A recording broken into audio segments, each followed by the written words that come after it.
باز آمدم چون عید نو تا قفل زندان بشکنم، وین چرخ مردم خوار را چنگال و دندان بشکنم.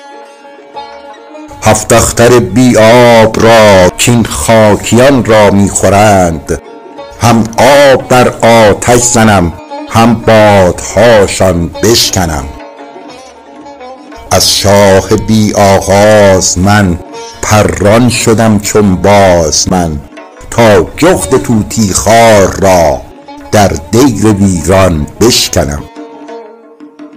ز آغاز عهدی کرده ام کین جان فدای شه کنم، بشکسته بادا پشت جان گر عهد و پیمان بشکنم.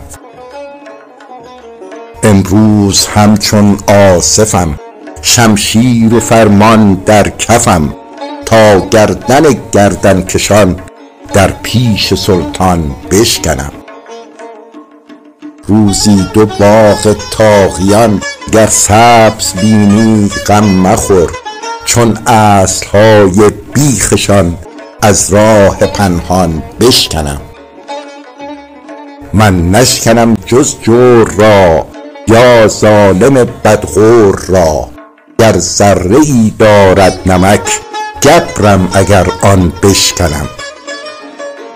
هر جا یکی گویی بود چوگان وحدت وی برد، گویی که میدان نسپرد در زخم چوگان بشکنم.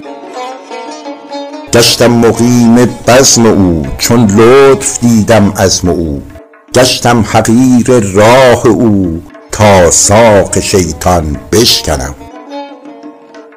چون در کف سلطان شدم یک حبه بودم کان شدم، گر در ترازویم نهی میدان که میزان بشکنم. چون من خراب مست را در خانه خود ره دهی، پس تو ندانی این قدر کین بشکنم آن بشکنم. گر پاسبان گوید که هی بر وی بریزم جام می، دربان اگر دستم کشد من دست دربان بشکنم. چرخ ار نگردد گرد دل از بیخ و اصلش برکنم، گردون اگر دونی کند گردون گردان بشکنم.